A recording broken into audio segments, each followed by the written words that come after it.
बागेश्वर धाम सरकार यानी पंडित धीरेन्द्र कृष्ण शास्त्री के कथित चमत्कारों की गूंज आज धर्म नगरी प्रयागराज में सुनाई पड़ी। संगम तट पर डुबकी लगाने वाले बाबा बागेश्वर प्रयागराज पहुंचे तो वहां भी उन्होंने अपना दरबार लगाया, अर्जियां भी सुनी और लोगों के पर्चे भी खोले। लेकिन प्रयागराज में बाबा बागेश्वर ने अपने कथित चमत्कारों और पर्चों के रहस्य को लेकर पहली बार बड़ा खुलासा किया। बाबा बागेश्वर की कथित चमत्कार में क्या वाकई कोई शक्ति है या उसके पीछे कोई ट्रिक है? बागेश्वर सरकार ने कैसे प्रयागराज में इसका पूरा राज खोला, देखिए स्पेशल रिपोर्ट। फिर सजा दिव्य दरबार, बागेश्वर का नया अवतार। बालाजी का दरबार तो एक बहाना है, असलियत में तुम सबको बागेश्वर बालाजी का बनाना है। संगम नगरी में बुलावा, क्या बाबा ने चमत्कार का रहस्य बताया? पर्चा के पीछे मत भागो, चमत्कार के पीछे मत भागो, भागना ही है तो श्री हनुमान जी के पीछे भागो। क्या बोले बागेश्वर सरकार? चमत्कार को ना करे नमस्कार। मेरे पागलों, सनातन धर्म में ही इतनी ताकत है, ऋषि परंपरा में। बाबा बागेश्वर ने खोला राज, पर्चा लिखने में किसका हाथ? मेरे पागल, पर्चा का दरबार आज का नहीं है, महर्षि वाल्मीकि जी की पद्धति है यह पर्चा का दरबार। क्या है चमत्कार का सच? सनातन पर बाबा का सबसे नया मंत्र। हम जब तक सनातन का झंडा नहीं गाड़ देंगे तब तक पीछा नहीं छोड़ेंगे। जिस प्राचीन और पवित्र भूमि पर खड़े होकर बागेश्वर सरकार सनातन का संकल्प ले रहे थे, वो भूमि सदियों से सनातन की महान पहचान रही है। जिस धरा पर खड़े होकर बागेश्वर सरकार सनातन की पताका फहराने की शपथ ले रहे थे, उस धरा ने सदियों तक ऐसे ऐसे चमत्कार देखे जिसे देखकर बड़ा से बड़ा चमत्कार भी नतमस्तक हो जाए।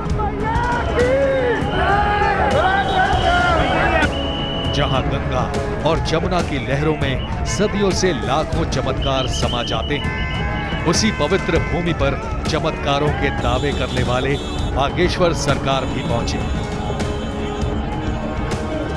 बागेश्वर धाम से चलकर संगम नगरी पहुंचे बाबा बागेश्वर सरकार इस बार बिल्कुल अलग अंदाज में दिखे। संगम नगरी पहुंचकर बागेश्वर सरकार यानी पंडित धीरेन्द्र कृष्ण शास्त्री ने सबसे पहले संगम में डुबकी लगाई।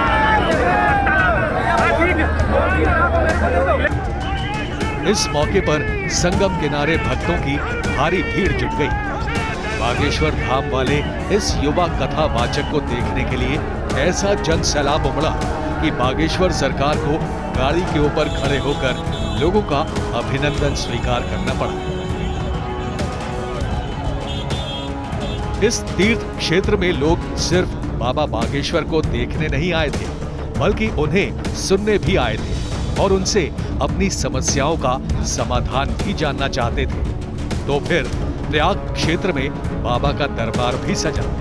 बाबा लोगों के पर्चे देखने लगे, लेकिन इस बार बाबा बागेश्वर ने अपने कथित चमत्कारों का राज भी खोल दिया।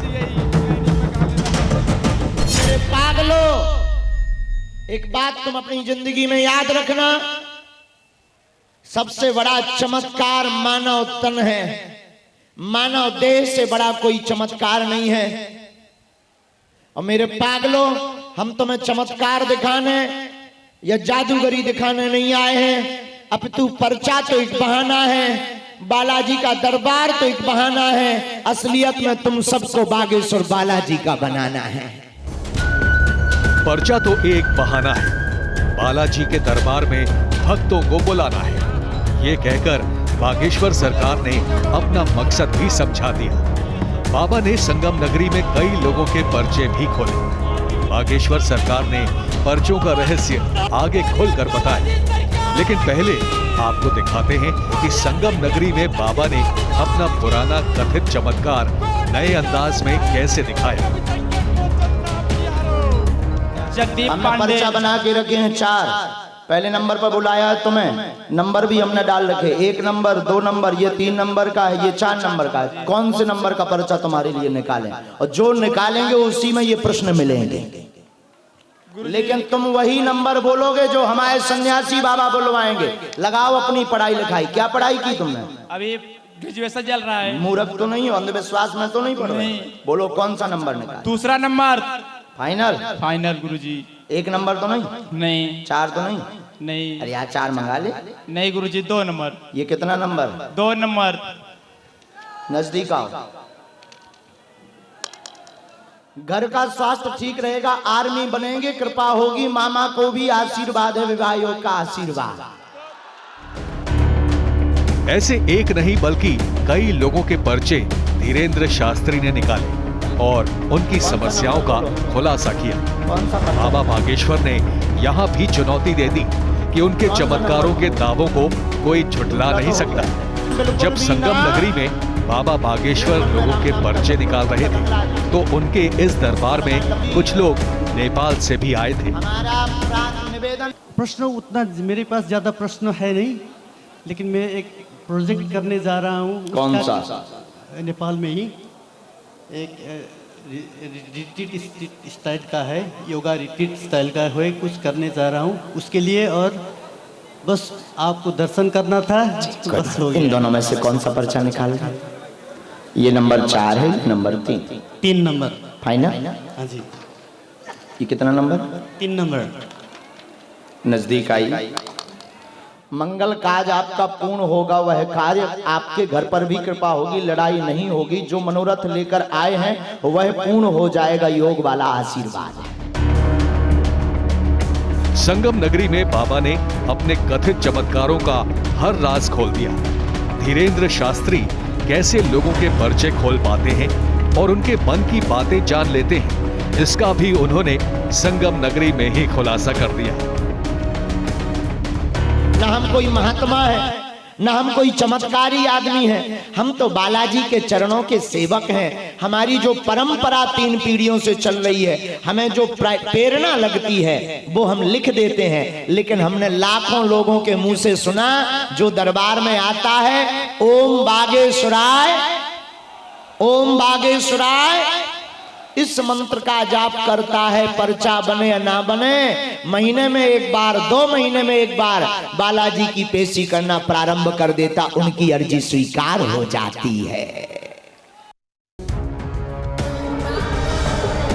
बागेश्वर धाम वाले धीरेंद्र शास्त्री गुरुवार दोपहर को प्रयागराज के मेजा पहुंचे थे। वहां उन्होंने मां शीतला धाम कृपा महोत्सव में अपना दरबार लगाया। बागेश्वर ने पर्चे के पीछे के रहस्यों को समझाते हुए ये भी कहा कि ये परंपरा आज की नहीं है, बल्कि सदियों से चली आ रही है। उन्होंने रामायण काल में महर्षि वाल्मीकि का जिक्र करते हुए दावा किया कि महर्षि वाल्मीकि ने भी भोजपत्र पर पहले से ही राम वनवास के बारे में लिख दिया था। लोग कहते हैं कि ये पर्चा वाला दरबार क्या है, पूरे देश में चर्चा है। हम कहते हैं मेरे पागल, ये पर्चा का दरबार आज का नहीं है, महर्षि वाल्मीकि जी की पद्धति है यह पर्चा का दरबार। उन्होंने पत्र पर लिखकर रख दिया था, भगवान राम होंगे, रावण का वध करेंगे, सबरी के घर जाएंगे, वहीं से पर्चा के पत्र की परंपरा प्रारंभ हुई है। बाबा बागेश्वर ने अपने दरबार में विरोधियों को भी जवाब दिया। बागेश्वर धाम के युवा कथावाचक ने यह भी बताया कि सनातन धर्म के लिए उनका दरबार जरूरी क्यों है। तीर्थ नगरी में बाबा बागेश्वर की ये यात्रा उनके मिशन सनातन का ही हिस्सा बताया जा रहा है। यहाँ बागेश्वर सरकार ने माघ मेले में आए साधु संतों से भी मुलाकात की, उनके साथ मंत्रणा भी की। चर्चा ये भी है कि बाबा बागेश्वर हिंदू राष्ट्र मिशन के लिए साधु संतों का पूरा समर्थन और आशीर्वाद चाहते हैं।